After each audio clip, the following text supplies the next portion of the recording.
빌립보서 2장 5절로 우리 11절입니다. 교독으로 우리 한 절씩 나누어서 읽고요. 11절 우리 같이 읽도록 하겠습니다. 319쪽에 있습니다. 우리 신약 성경입니다. 너희 안에 이 마음을 품으라. 곧 그리스도 예수의 마음이니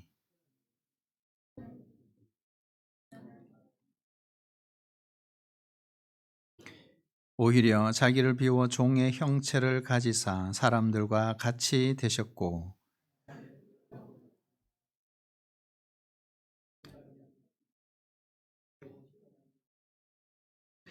이름으로 하나님이 그를 지극히 높여 모든 이름 위에 뛰어난 이름을 주사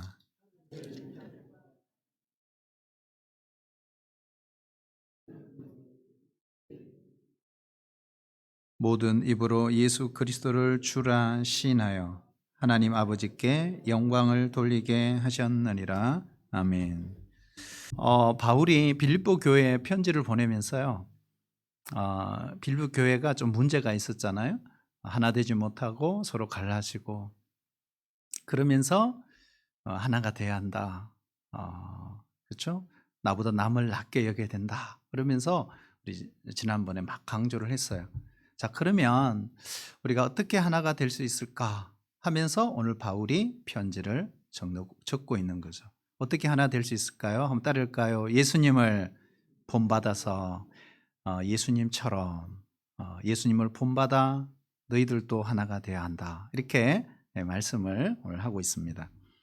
자, 오늘 우리가 예수님을 본받을 때 우리가 무엇을 본받을까? 예수님의 마음이죠. 예수님의 마음. 말하자면 예수님의 성품을 본받아야 한다. 여러분, 예수님의 성품 가운데 가장 아름다운 성품, 여러분 뭐라고 생각하세요?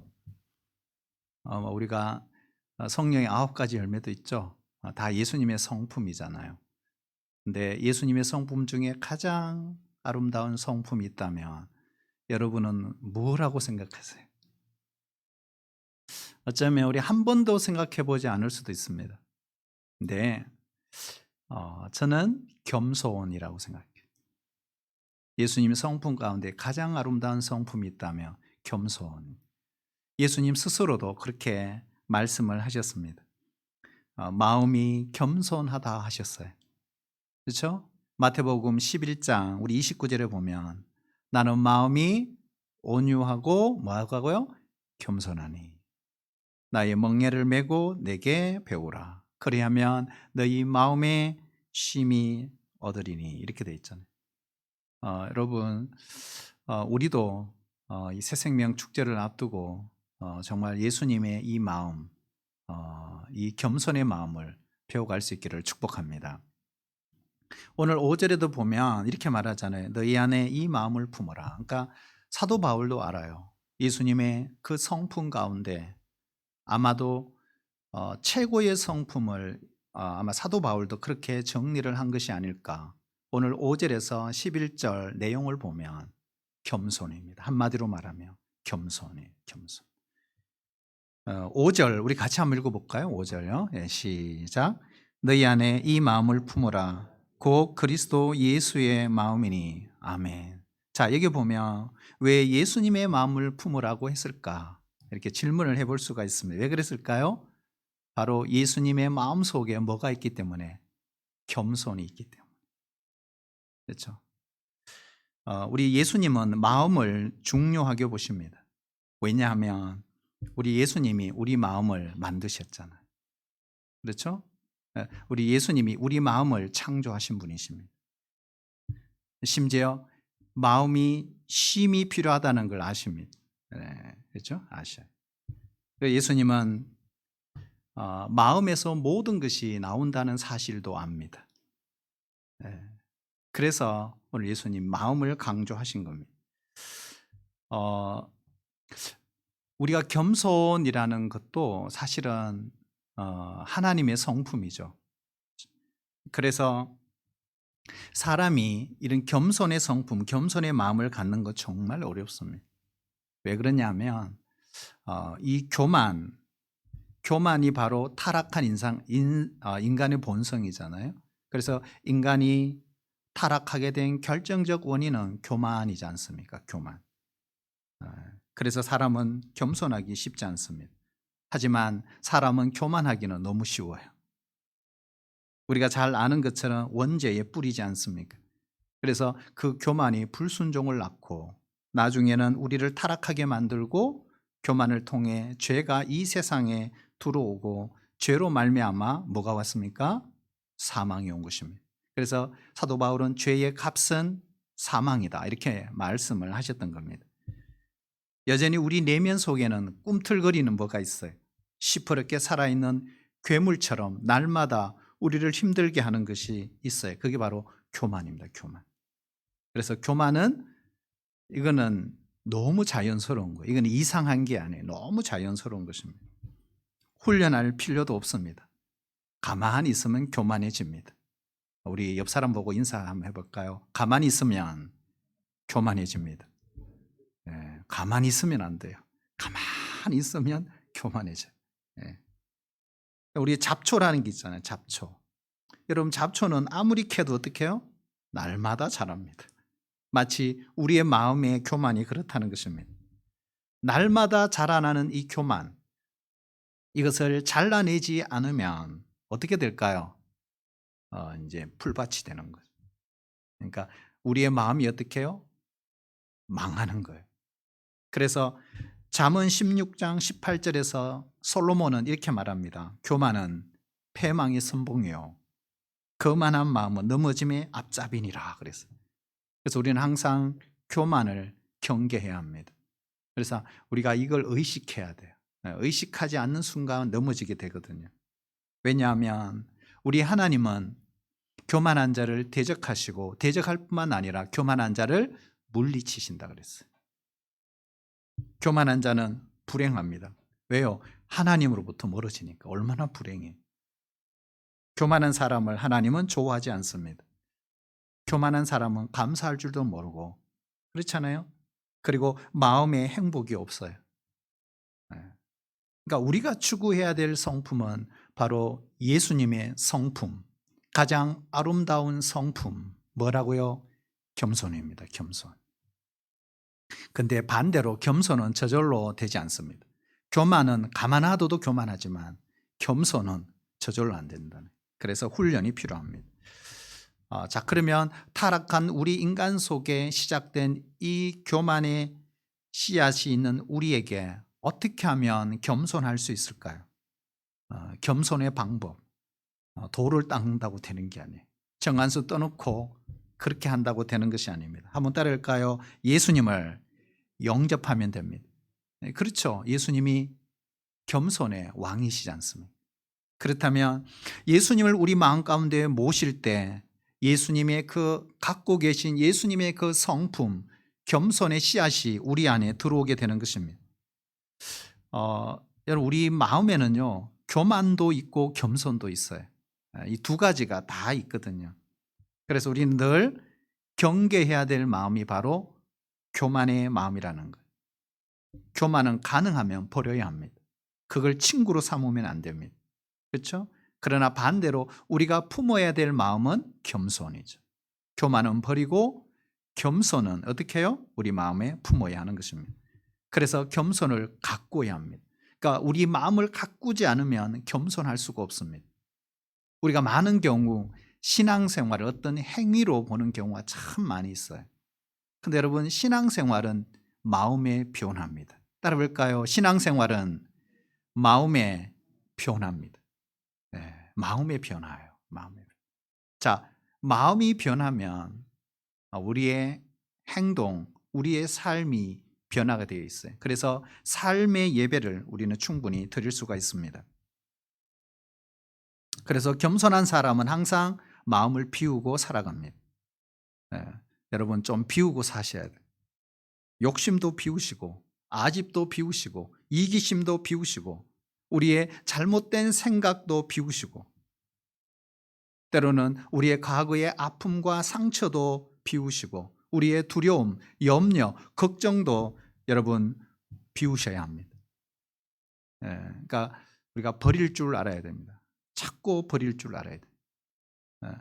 근데 항상 죄는 우리를 올가맵니다. 항상 그래요. 올가매어서 항상 우리를 힘들게 해요. 그런데 여러분, 예수님이 이 땅에 오신 목적 가운데 하나가 뭐예요? 우리를 자유케 하는 거죠. 자유케 하는 거예요. 누가복음 4장 18절에 보면 포로된 자에게 자유를 이렇게 했어요.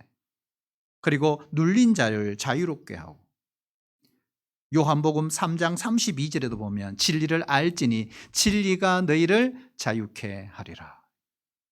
고린도후서 3장 17절에도 주는 영이시니 주의 영이 계시는 곳에는 뭐가 있다?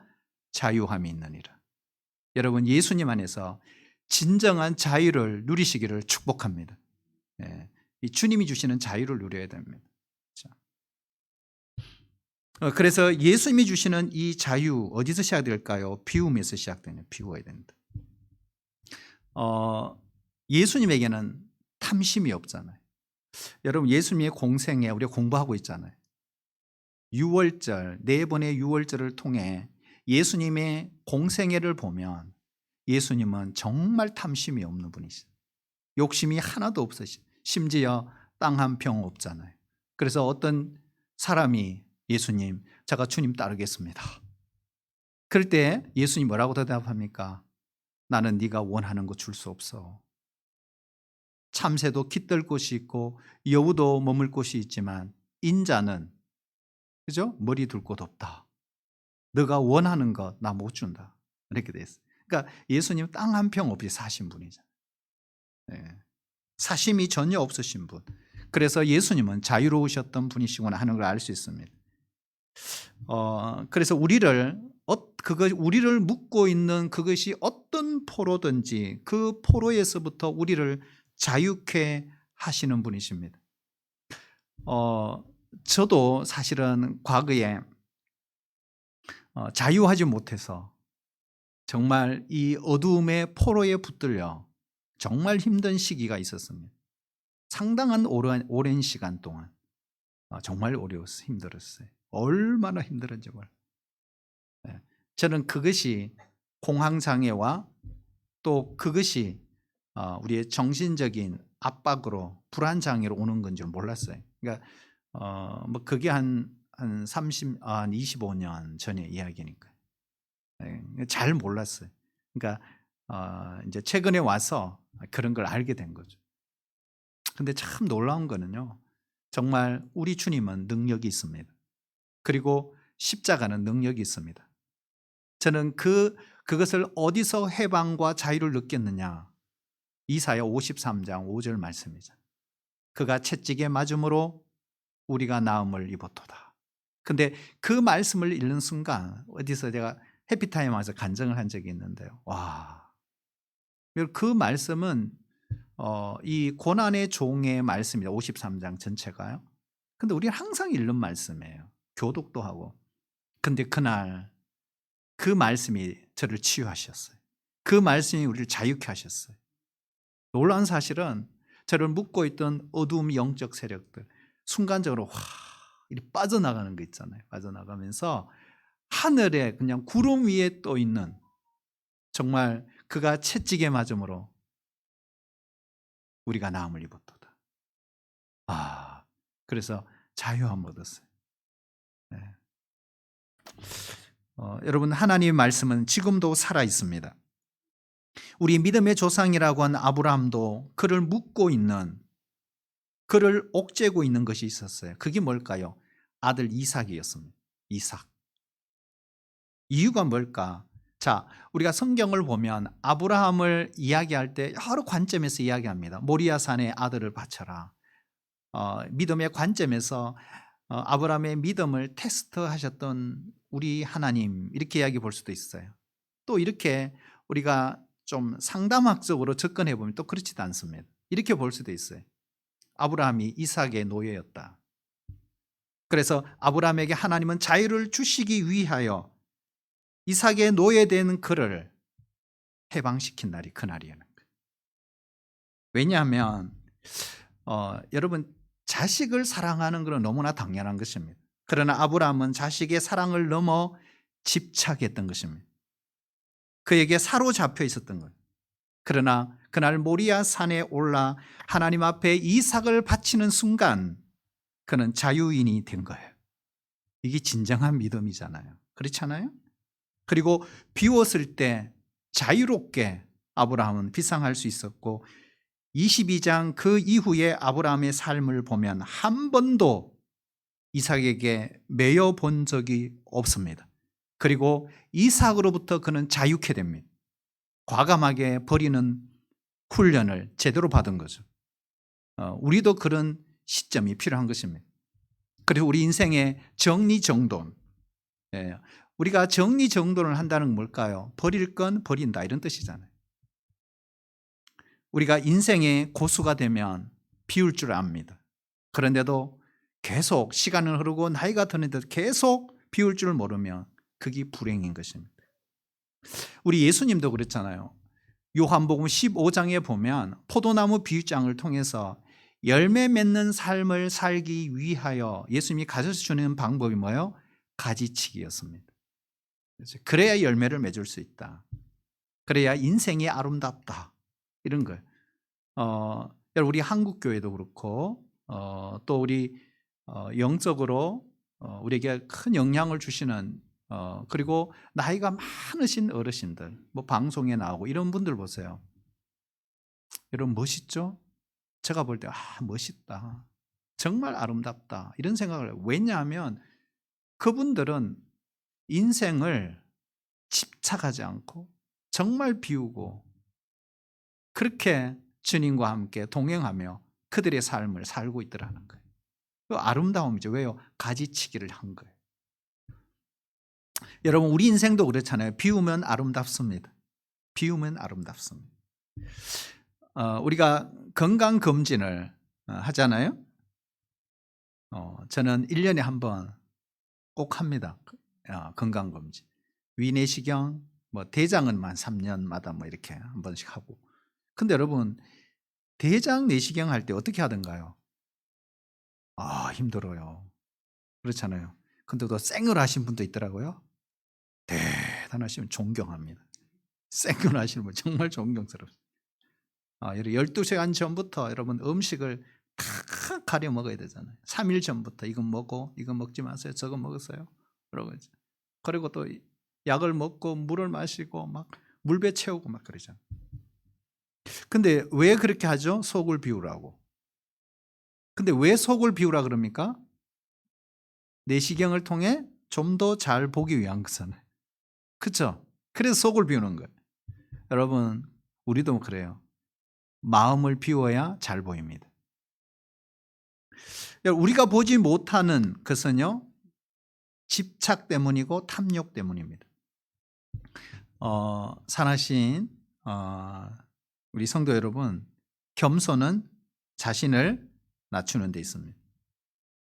오늘 이 본문에 보시면 예수님은 어디에 계셨던 분이죠?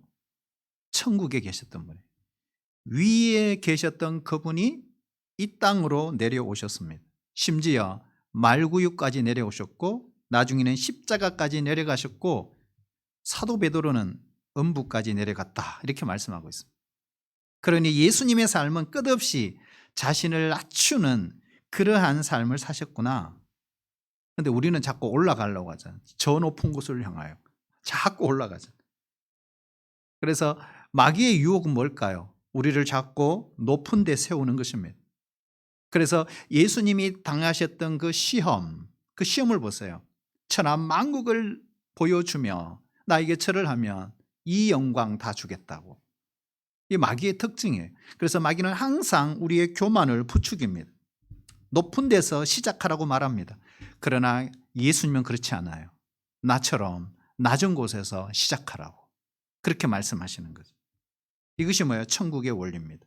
예수님이 어느 날 한 2년 6개월 정도 지났을 때 제자 훈련하고 난 뒤에 어느 날 십자가 지시로 이제 예루살렘으로 올라가시는 도중에 제자들이 싸우고 난리가 났어요. 예수님이 이제 예루살렘에 올라가면 우리는 한 자리 할 거라고. 나는 자정성, 나는 우정성하고 나는 주님 곁에서 큰 소리 치며 멋있게 살 거라고 막 싸우고 난리가 났어요. 여러분, 그럴 때 예수님이 하신 말씀이 뭐예요?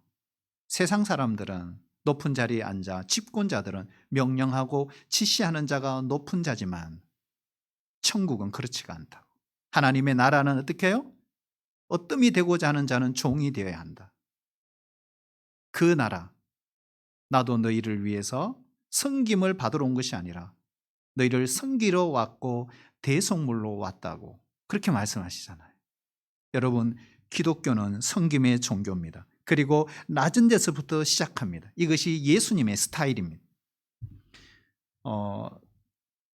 우리 인생도 그렇잖아요. 항상 바닥에서 시작할 줄 알아야 합니다. 근데 여러분, 그걸 견뎌야 돼. 그거 못 견디면 힘든 거예요. 그렇죠? 야, 내가 이거 하러 여기 왔나? 그렇잖아요. 내가 물 뜨러 왔나? 커피 타러 왔나? 내가 청소하러 왔나? 여러분, 그러면 이미 끝나는 거예요. 그리고 그런 생각이 들더라도 힘들더라도 그 참아내야 돼. 이겨야 됩니다, 여러분. 밑에서부터 시작해야 되거든요. 그걸. 그러니까 상사가 누구든 상관없어요. 우리는 내려갈 줄 알아야 합니다. 그러니까 내려가는 길을 선택할 줄 아는 사람 중요합니다. 여러분, 은혜도 보면 위에서 밑으로 내려오죠. 그렇죠? 축복도 위에서 아래로 내려오는 것입니다. 우리가 성경에 나타난 모든 인물들의 삶을 보시면 하나님이 쓰시는 사람들 낮은 곳에서 시작했어요. 바닥에서 시작했어요. 여러분, 요셉 보세요. 형들에게 버림받죠. 그리고 이국 땅으로 팔립니다. 구덩이에 던져지고 보디발 장군의 집에서 종살이하고 또 감옥에 억울하게 들어가서 옥살이합니다. 여러분, 하나님이 쓰시기 전에 종으로 섬기는 법을 배우게 하셨어요. 다윗도 마찬가지입니다. 여러분, 다윗 보세요. 목동으로 시작했어요. 젊은 시절 거의 13년이란 긴 세월 동안 그 바닥에서 헤맸습니다. 다윗의 추적을 따돌리며 광야에서 13년의 생활을 방황한 거예요. 그런데 아둘람 굴에서 만났던 사람들, 빚진 자, 원통한 자, 환난당한 자, 그들이 다윗 왕국을 세울 때 그들이 참모진이 됩니다. 하나님이 놀라운 일을 행하셨죠. 알 수가 없는 거예요. 그래서 여러분, 내려가는 걸 두려워하면 안 됩니다. 그리고 낮은 곳에서 시작하는 걸 결코 두려워할 필요가 없어요. 하나님이 일하고 계십니다. 하나님이 역사하고 계십니다. 그리고 하나님이 어떻게 일해 가실지 아무도 몰라요. 그거는 불평과 원망할 게 아니에요. 여러분, 신앙의 힘이 뭐예요? 신앙의 힘은 내가 누구인지를 아는 것입니다. 우리 인간의 실존이 죽음이요, 심판이요, 나라는 인간 자체로는 아무것도 할 수 없는 무기력한 존재라는 걸 아는 것이 힘이에요. 그렇잖아요. 그게 힘이란 말이에요. 여러분, 아브라함도 보세요. 자신을 티끌과 같아 이렇게 표현하잖아요. 다윗도 나는 벌레와 같아 이렇게 표현했어요. 이사야는 지렁이와 같다 그랬어요. 바울은 죄인 중에 괴수라고 그랬어요. 그래서 여러분, 낮은 곳을 그치지 않고는 올라갈 수 없다.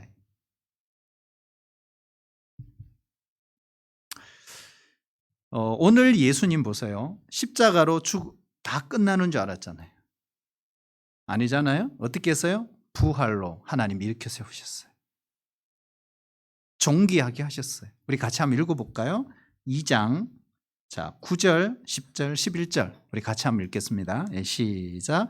이름으로 하나님이 그를 지극히 높여 모든 이름 위에 뛰어난 이름을 주사 하늘에 있는 자들과 땅에 있는 자들과 땅 아래 있는 자들로 모든 무릎을 예수의 이름에 꿇게 하시고 모든 입으로 예수 그리스도를 주라 시인하여 하나님 아버지께 영광을 돌리게 하셨느니라. 아멘.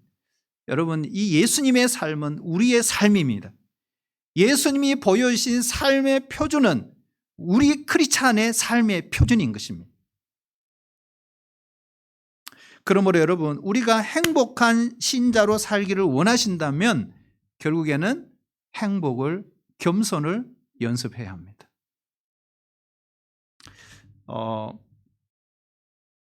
저도 겸손에 대한 이 정의를 참 잘못 이해하고 그런 적이 있어요. 그랬던 것 같아요. 그런데 여러분, 겸손은 내가 말하지 않고 그냥 구석에 박혀가지고 말 없이 이런 게 아니에요.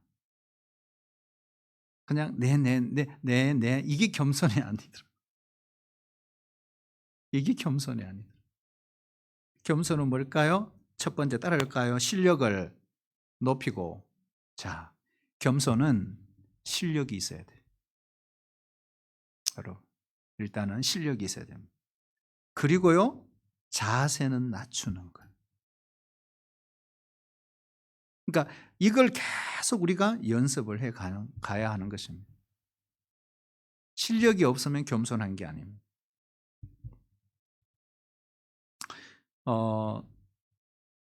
하나님이 주시는 축복, 그 축복을 담는 그릇이 뭘까요? 겸손이구나. 우리가 늘 감사하고 작은 은혜에도 감동하고 항상 자신의 부족을 늘 체크하고 하나님 앞에 서는 사람, 그 사람이 겸손한 사람입니다. 그래서요, 하나님께 늘 지혜를 구할 수밖에 없어요.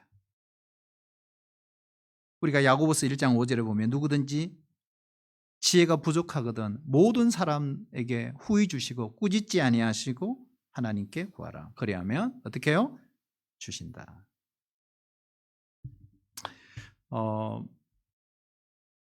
자신의 한계를 아는 사람, 겸손한 사람이죠. 그래서 한계를 아니까 기도하는 거예요. 그렇죠. 왜요? 주님의 도우심이 아니면 안 되니까. 여러분, 한계를 알기 때문에 중요한 것이 있어요. 멈출 때 멈춰요. 이게 중요하죠. 자, 자신의 한계를 알기 때문에 멈출 때는 멈춰요. 근데 그걸 막 밀어붙인다. 문제가 생겨요. 하나님이 안 되게 하시는 것은 안 된다는 걸 아는 것이 겸손해요. 하나님이 되게 하시면 된다는 걸 아는 것도 겸손해요. 그래서 안 되는 것을 되게 하려고 하다가 사단이 나는 거예요. 저도 우리 교회 와서 이렇게 돌아보면요, 참 실수를 많이 했다, 이런 게 있어요. 왜냐하면 그 안 되는 거거든요. 그래서 인간적인 생각을 했고 인간적인 방법을 하려고 했던 것입니다. 이게 결과는 안 좋은 거죠. 여러분, 우리는 하나님이 아니에요. 내가 전능한 게 아니에요. 우리는 능하지만 전능하지는 않아요. 그래서 우리는 항상 연약한 인간이잖아요. 그래서 겸손하게 하나님께, 우리 주님께 나아가서 도움을 구하는 것입니다. 오늘 결론이 이겁니다. 하나님이시면서 인간의 몸을 입고 이 땅에 오신 예수님, 여러분, 그 예수님을 피상적으로 믿으면 안 됩니다. 그리고 예수님의 인생의 결론만 알고 믿으면 안 됩니다. 우리가 모르는 예수님의 수많은 스토리들이 있고 우리가 알아가야만 하는 수많은 예수님의 보석 같은 말씀들 여기저기 막 박혀 있어요. 이걸 우리가 금광을 캐내서 예수님을 음성을 육성으로 듣고 그분을 우리가 몸으로 체험하고 느껴봐야 하는 것입니다. 우리가 평생 예수 믿으면서 우리가 씨름해야 될 많은 것들이 있지만 그 중에 여러분 예수님의 마음을 배우는 것입니다. 그것이 바로 겸손이죠. 겸손.